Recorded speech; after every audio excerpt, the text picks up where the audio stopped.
The ticking clock.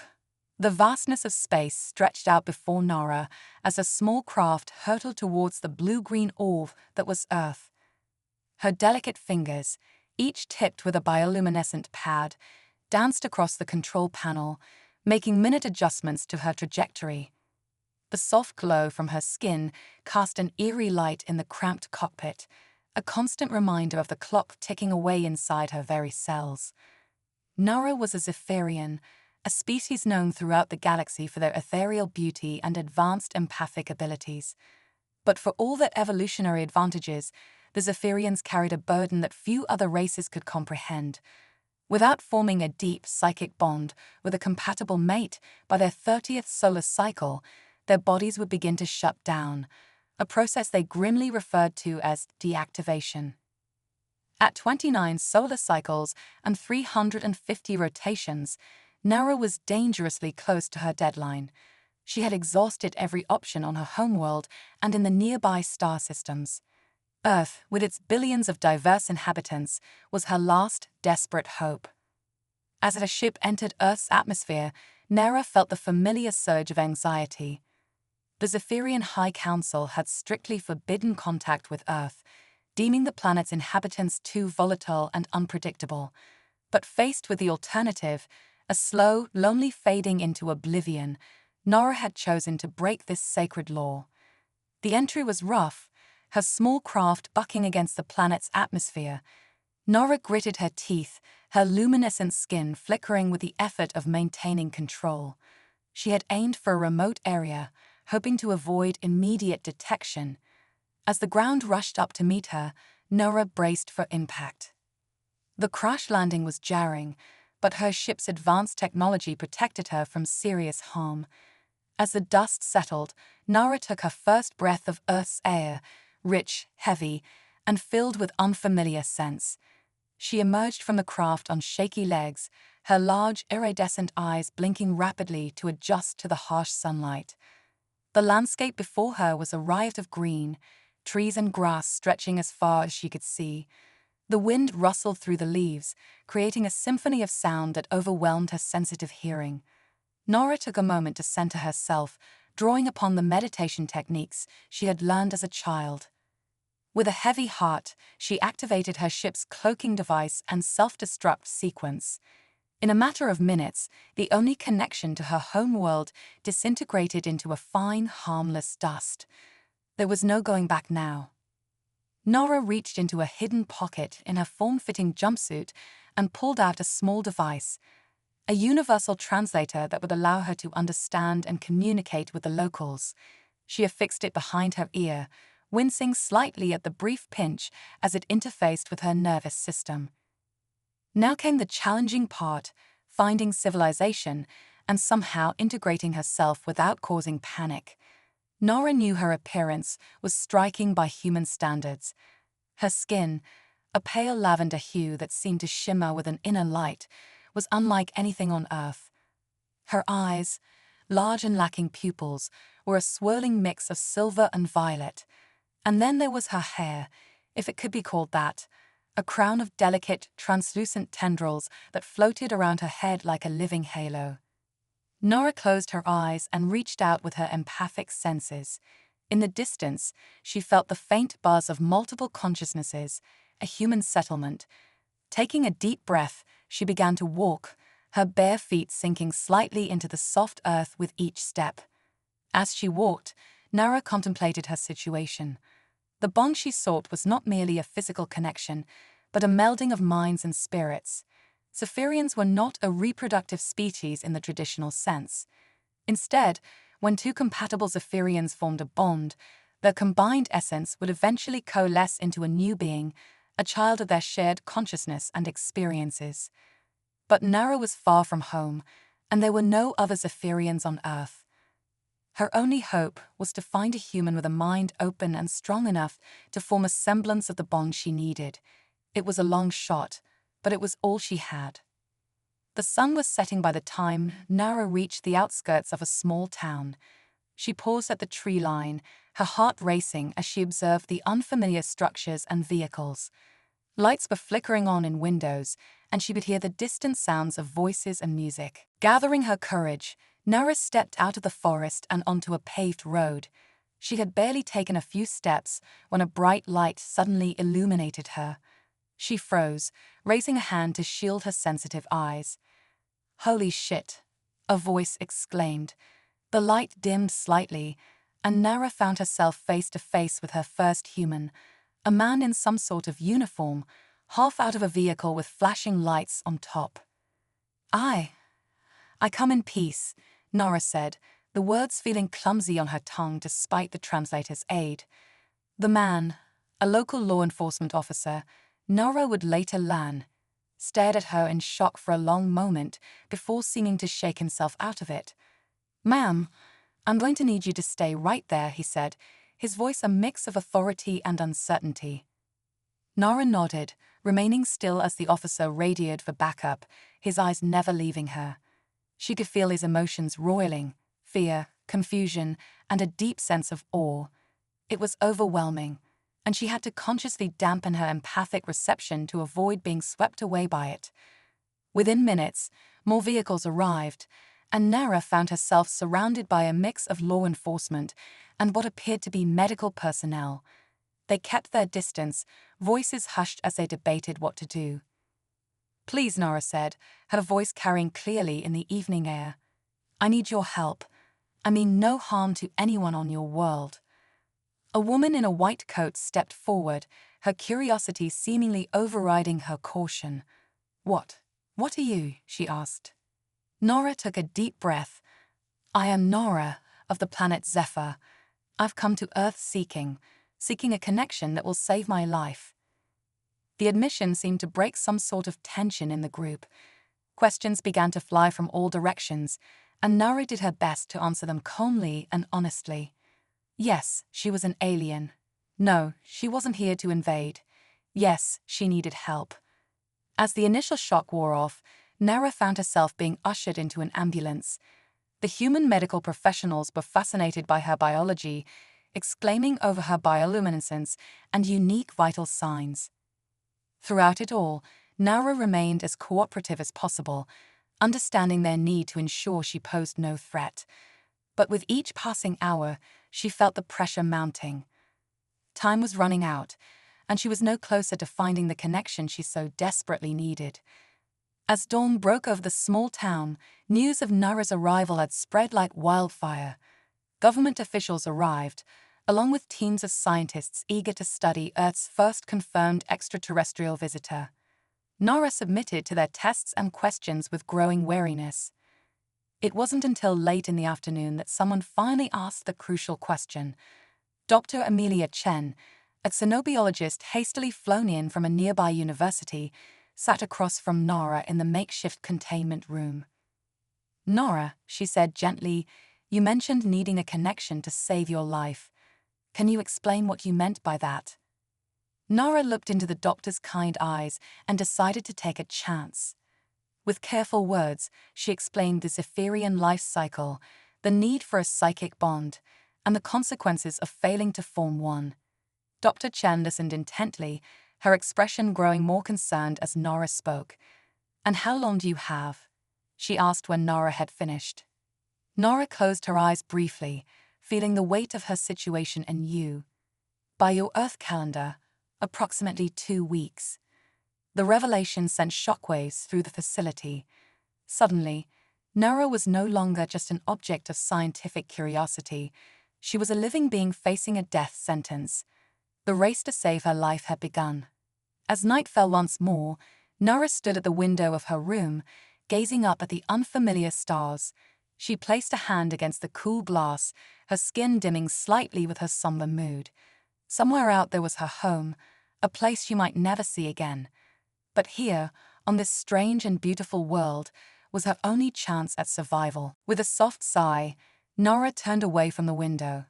Tomorrow would bring new challenges, new faces, and perhaps, if she was fortunate, a chance at the connection she so desperately sought. As she settled onto the bed provided for her, Nora allowed herself a small glimmer of hope. After all, if there was one thing she had learned about humans in her short time on Earth, it was that they were full of surprises. The ticking clock of her biology continued its relentless countdown, but for the first time since leaving her home world, Nara felt like she might have a fighting chance. With that thought, she closed her eyes and drifted into an uneasy sleep, dreaming of shimmering bonds and a future yet to be written. The human element. Dr. Ethan Carter's fingers flew across his holographic keyboard, his eyes darting between multiple floating screens. The lab around him hummed with energy, both from the advanced equipment and the palpable excitement of the scientists present. At the center of it all sat Nara, her lavender skin pulsing gently with bioluminescence, a living testament to the extraordinary nature of their current project. Quantum entanglement readings are off the charts, Ethan muttered, more to himself than anyone else. He turned to Nara, his expression a mix of awe and scientific curiosity. Your synaptic patterns, they're like nothing we've ever seen. It's as if your neurons are communicating faster than light itself. Nara nodded, her ethereal features serene despite the array of sensors attached to her. On Zephyr, we call it the cosmic synapse. It's what allows us to form the deep psychic bonds we need to survive. Ethan leaned back, running a hand through his disheveled hair. And without this bond, you'll deactivate. Nora finished for him, her voice carrying a weight that made everyone in the room pause. The gravity of the situation hung heavy in the air. It had been 3 days since Nora's arrival, and while the scientific community was abuzz with the implications of first contact, Ethan and his team were racing against time to save her life. There has to be a way, Ethan said, determination etched on his face. If we could somehow replicate the quantum field generated by your neural network. Dr. Carter interrupted Dr. Yuki Tanaka, the team's quantum physicist. We might be approaching this from the wrong angle. What if, instead of trying to replicate Zephyrian biology, we attempt to enhance human consciousness to meet Nara halfway? The room erupted in excited chatter. Ethan's eyes lit up with the spark of a new idea. Neural plasticity amplification combined with quantum field manipulation. Yuki, you're a genius. As the scientists debated the feasibility of this new approach, Nero watched with a mixture of hope and trepidation. The human's ingenuity and determination never ceased to amaze her, but she couldn't shake the feeling that they were missing something crucial. Dr. Carter, she said softly, her melodic voice cutting through the excited babble. While I appreciate your efforts, I fear you may be overlooking a vital component. The bond isn't just about neural activity or quantum fields. It's about connection, understanding, empathy. Ethan paused, turning to face Nara fully. For a moment, he saw past the alien features and recognized the person beneath, someone far from home, facing an unimaginable fate. You're right, he said, his voice quieter now. We've been so focused on the science that we forgot about the human element, or rather, the sentient element. He pulled up a chair and sat across from Nara, his eyes meeting her swirling silver-violet gaze. Tell me about your world, Nara. Not the scientific facts, we have those. Tell me about what it feels like to be you. And so, as the machines hummed and blinked around them, Nara began to speak.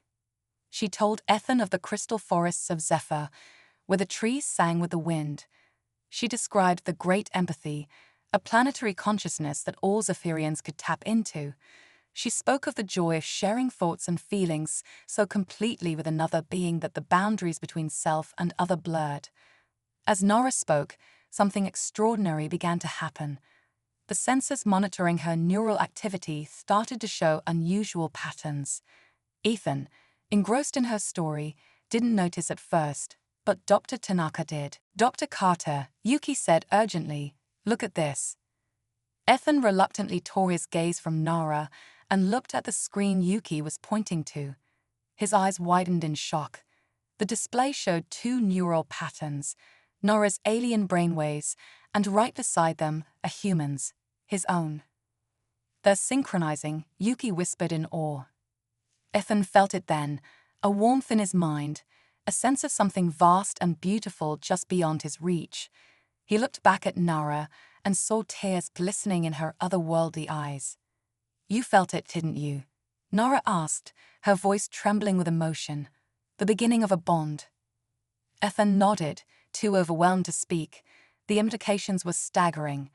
Not only had they discovered a potential way to save Nara, but they had also stumbled upon a method of interspecies communication far beyond anything they had imagined.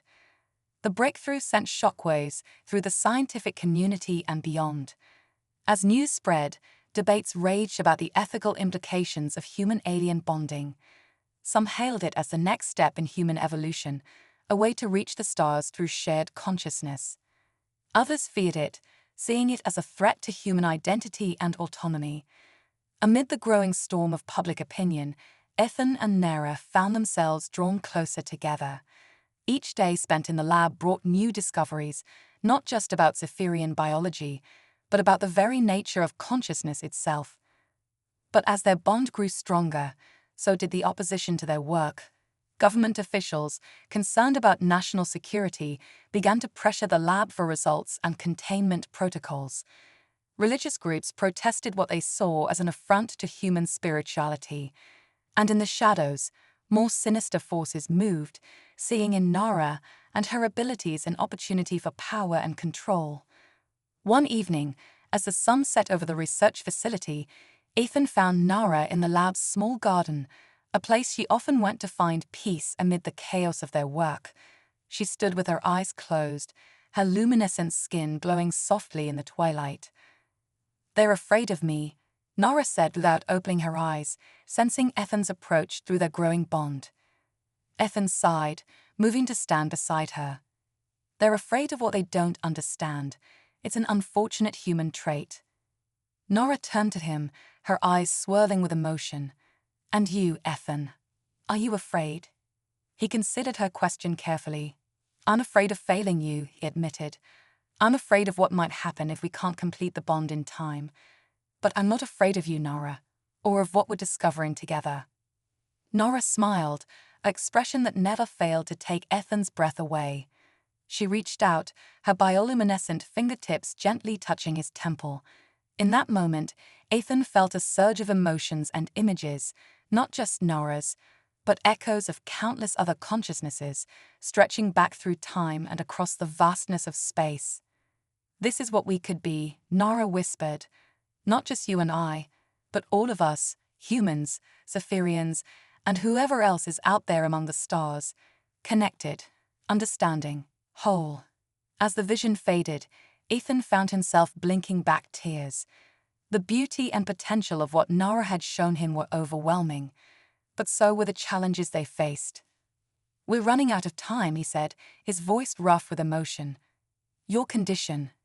Nara nodded, her glow dimming slightly. "I can feel it. The deactivation process is beginning. We have days at most." Ethan took her hand, marveling at how natural it felt now. "Then we'll have to take bigger risks. Push harder. I won't let you die, Nara. Not when we're so close to something incredible." As they stood there, hand in hand in the fading light, neither of them noticed the small drone hovering just beyond the garden wall, its camera fixed upon them. In a shadowy room miles away, figures watched the footage with great interest, their plans already in motion. The race to save Nara had become more than a scientific endeavor or a mission of mercy. It had become a battle for the future, of humanity, of interspecies relations, and of consciousness itself. And as the stars emerged in the darkening sky above, that battle was about to enter its most crucial phase. Little did Ethan and Nara know that their next challenge would come not from the ticking clock of Nara's biology, but from those who saw their growing bond as a threat to be eliminated at any cost. The true test of their connection, and of humanity's readiness to embrace a larger cosmic community, was just beginning. Quantum leap of faith. The secret underground facility hummed with an eerie blue glow, a stark contrast to the sterile white labs where Ethan and Nara had begun their journey.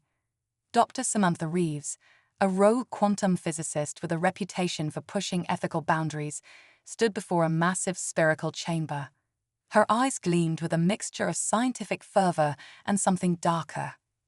"Welcome to Project Nexus," she announced, her voice echoing in the cavernous space. "The next evolution in human-alien symbiosis." Ethan and Nara exchanged uneasy glances. They hadn't planned on being here, but circumstances had forced their hand. With Nora's deactivation process accelerating and government forces closing in, they had no choice but to accept Dr. Ree's clandestine offer of help.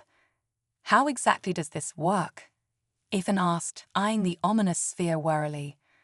Dr. Reeves smiled, a predatory gleam in her eye. "Imagine a quantum entanglement chamber, but on a cosmic scale.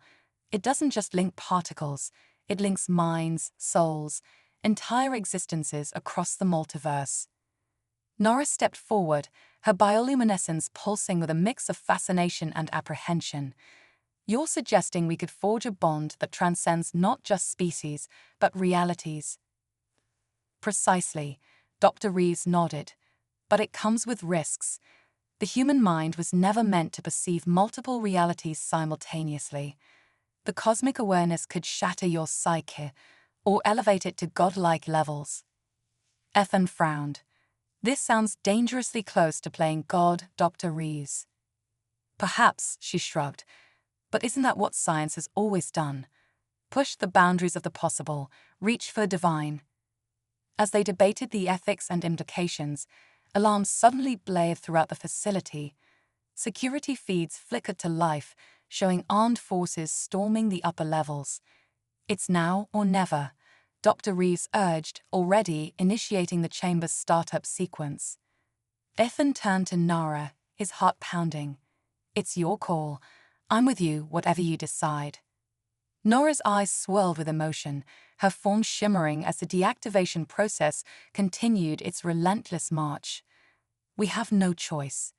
For the sake of both our species, we must try." With a shared nod of determination, Ethan and Nara stepped into the sphere. As the chamber sealed around them, Dr. Ree's voice came through the intercom. "Remember, what you're about to experience goes beyond mere telepathy or empathy. You'll be navigating the cosmic web of consciousness itself. Find each other in the vastness, forge your bond, and pray you come back sane." The air around them began to crackle with energy. Nora's bioluminescence intensified, bathing the chamber in an otherworldly glow. Ethan felt a tugging sensation, as if his very essence was being pulled in 1,000 directions at once.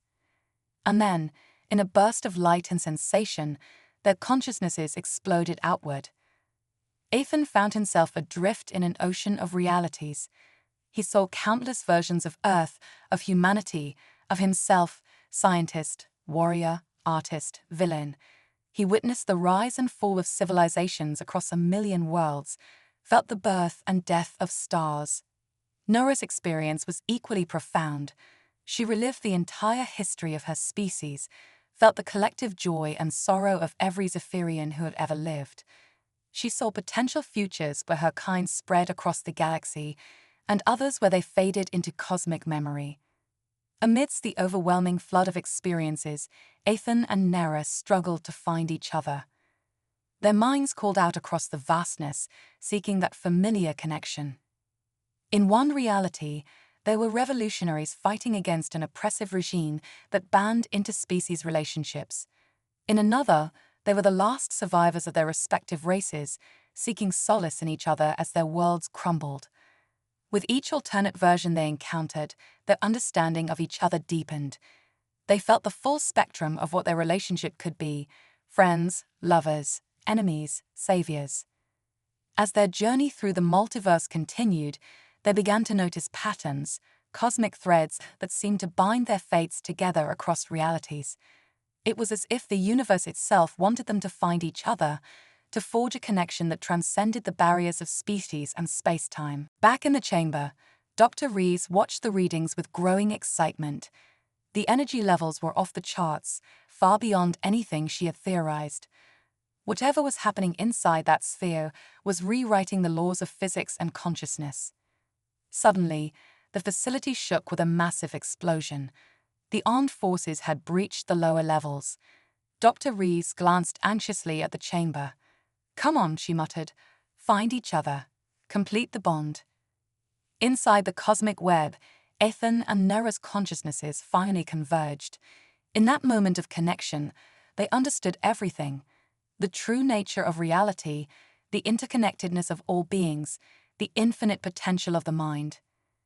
Their bond, forged across 1,000,000 lifetimes and countless realities, crystallized into something beautiful and terrifying. They were no longer simply human and Zephyrian. They had become something new, something that existed beyond the confines of single bodies or minds. In a blinding flash of energy, the chamber exploded. Dr. Rees was thrown back, shielding her eyes from the intense light. When she looked up, her jaw dropped in awe. Where Ethan and Nara had stood separately, there was now a single being. It radiated with power, its form shifting between human, Zephyrian, and something entirely new. Its eyes held the wisdom of universes, its very presence bending reality around it. As armed soldiers burst into the room, weapons raised, the being spoke. Its voice resonated on multiple frequencies, carrying echoes of Ethan, Nara, and countless other selves. We are the bridge, the link between species, between realities. Through us, humanity will take its next step into the cosmic community. The soldiers lowered their weapons, overwhelmed by the being's presence. Dr. Rees laughed in disbelief and triumph. The bridge turned its gaze upward, its consciousness already reaching out to the stars. The message it sent rippled across the galaxy. We are no longer alone. The age of cosmic unity has begun. As news of the event spread across the globe, humanity faced its greatest challenge yet: accepting its place in a much larger, more complex universe. The bridge, born from the union of human and alien, would be their guide into this new era of cosmic enlightenment. The story of Ethan and Nara had transcended beyond a tale of survival or scientific discovery. It had become the spark that would ignite a new chapter in the history of consciousness itself. As the bridge took its first steps into a world forever changed, one thing became clear: the true frontier was not the vastness of space, but the infinite potential of connection between all sentient beings. Cosmic resonance. The world held its breath as the being known as the bridge hovered above the United Nations headquarters in New York City. Its form shimmered and shifted, a mesmerizing dance of human and Zephyrian features that defied conventional physics. Global leaders and billions of viewers watched in awe as the entity prepared to address humanity. Citizens of Earth, the bridge spoke, its voice a harmonic blend of Ethan and Nara's tones, resonating on frequencies that made every electronic device on the planet vibrate in sync. We stand at the threshold of a new era, the dawn of cosmic consciousness. As the bridge spoke, people around the world reported strange phenomena. Children began drawing intricate diagrams of advanced technology. Musicians created melodies that seemed to unlock hidden potentials in the human mind. Scientists woke from vivid dreams with solutions to problems that had plagued humanity for centuries. Dr. Yuki Tanaka, working feverishly in her lab, made a startling discovery. The bridge isn't just communicating with words, she announced to her colleagues. Its very existence is altering the quantum field of Earth. It's as if the planet itself is waking up. Indeed, as the bridge continued its address, the very fabric of reality seemed to ripple. Trees in city parks began to glow with bioluminescence reminiscent of Zephyrian flora. Animals displayed unprecedented levels of intelligence and empathy. The northern lights expanded, painting the skies with colors never before seen by human eyes. But not everyone welcomed these changes. A coalition of world governments, fearing loss of control, launched a desperate attack against the bridge. Experimental weapons, designed to disrupt quantum fields, were deployed. The bridge, however, was prepared. With a mere thought, it erected a shimmering barrier that transmuted the aggressive energy into a wave of healing light. Across the globe, reports flooded in of spontaneous recoveries from terminal illnesses. Your weapons are born of fear, the bridge admonished gently. But fear is merely the shadow cast by ignorance. Let us instead illuminate the path forward together. With those words, the bridge initiated what would later be known as the Great Awakening. A pulse of cosmic energy washed over the planet, temporarily linking every human mind in a vast network of shared consciousness. For a brief, breathtaking moment, humanity experienced true unity. People saw through each other's eyes, felt each other's joys and sorrows. The boundaries of language, culture, and ideology melted away in the face of this profound connection. As the shared consciousness faded, people were left forever changed. The experience had unlocked dormant potentials in the human brain, leading to an explosion of creativity, empathy, and intellectual growth. Dr. Samantha Reeves, watching from her hidden lab, marveled at the readings. "It's not just a mental change," she muttered to herself.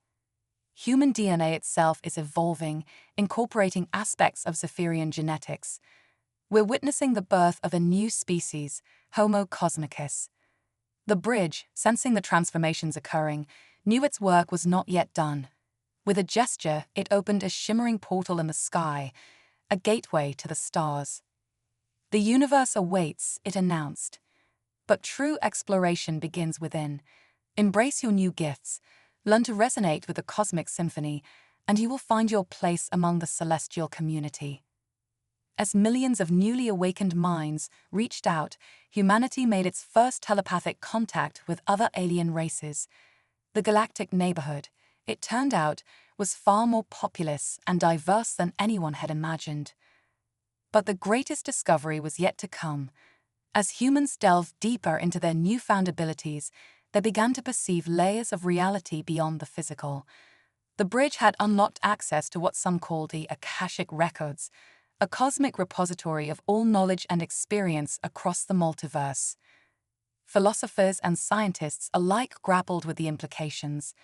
The nature of consciousness, the meaning of existence, the very fabric of reality, all were being redefined in light of these cosmic revelations. Yet, amidst this grand awakening, a note of caution emerged. The bridge, in a private communication to a select group of leaders, warned of a looming threat, an ancient, slumbering force that fed on divided consciousness. Humanity's newfound unity had disturbed its eons-long sleep. "The cosmic harmony you now experience is beautiful," the bridge explained, "but it has alerted the discordant ones. They will seek to shatter your newfound connection, to feast on the chaos of your separated minds." As if on cue, reports began to surface of people experiencing nightmarish visions of shadowy entities that whispered doubts and fears into the collective unconscious. The honeymoon period of humanity's awakening was over. Now came the true test. Could this fledgling cosmic species stand united against a threat as old as the universe itself? The bridge, once again taking on distinct forms of Ethan and Nara, turned to face the gathering storm.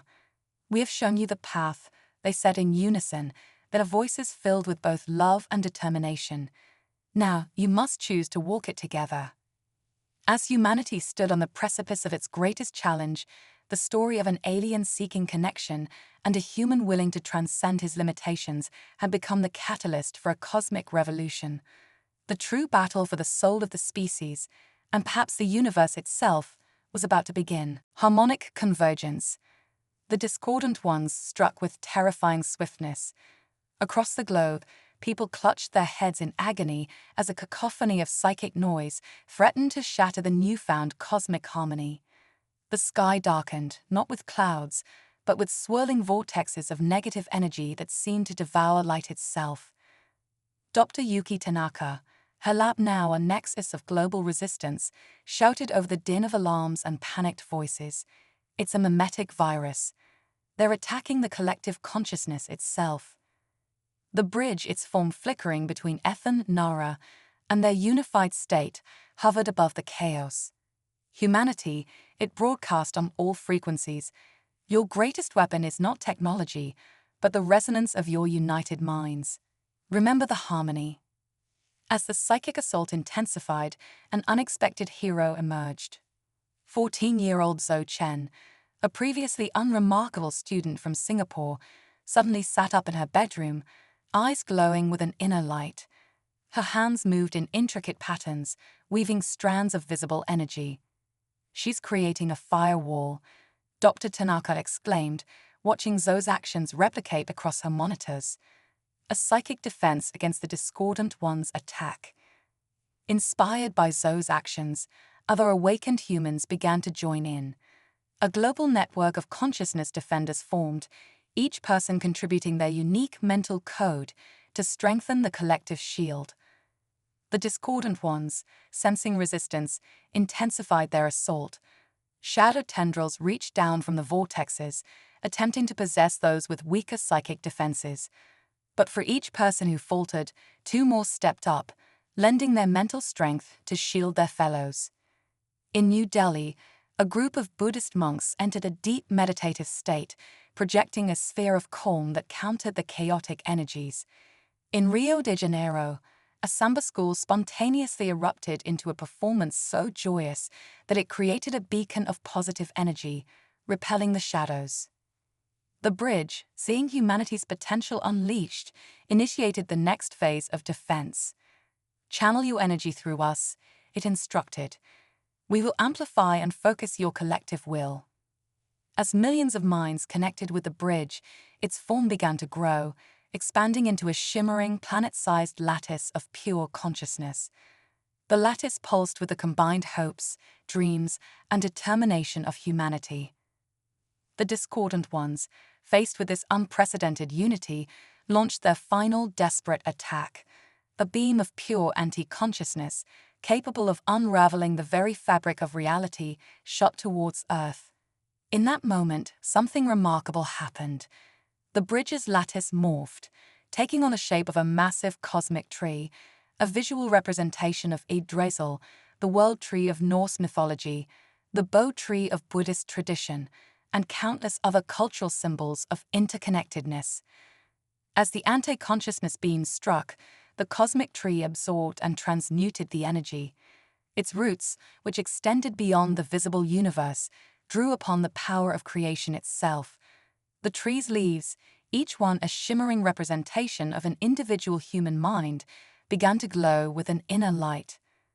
From the tree's heart emerged a chorus of voices, every human language, every alien tongue, and sounds beyond conventional hearing, all singing in perfect harmony. This was the song of creation, the primordial vibration that had birthed the universe.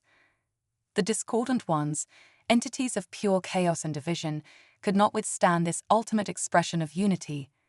Their shadowy forms began to unravel, pulled apart by the very cosmic forces they had sought to control.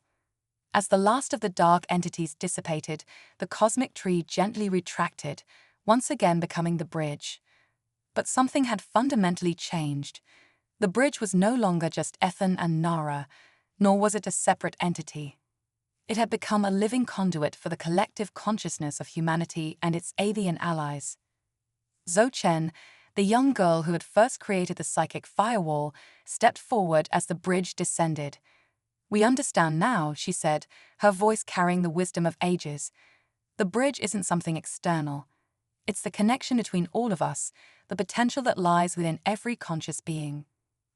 The bridge smiled, its form now a fluid representation of all of humanity. "You have taken your first steps into a larger universe," it said. "The discordant ones were but one challenge among many. But you have proven that together, there is no force in the cosmos that can stand against the power of united consciousness." As the sun rose on a new era, humanity found itself irrevocably changed. The boundaries between individuals had blurred, creating a harmonious collective that still celebrated the uniqueness of each mind. Earth had become a beacon in the galaxy, a shining example of what was possible when beings chose connection over division. The story of Nora, the alien who had come seeking salvation, and Ethan, the human who dared to reach across the stars, had become the catalyst for humanity's greatest evolution. Their journey, from two individuals facing impossible odds to the living embodiment of cosmic unity, would be told across the galaxy for eons to come. As the newly awakened human race took its first steps into the galactic community, the bridge remained, not as a separate entity, but as the living potential within each person. The message was clear. The greatest frontiers lay not in the outer reaches of space, but in the infinite realms of consciousness itself. The cosmic odyssey had only just begun.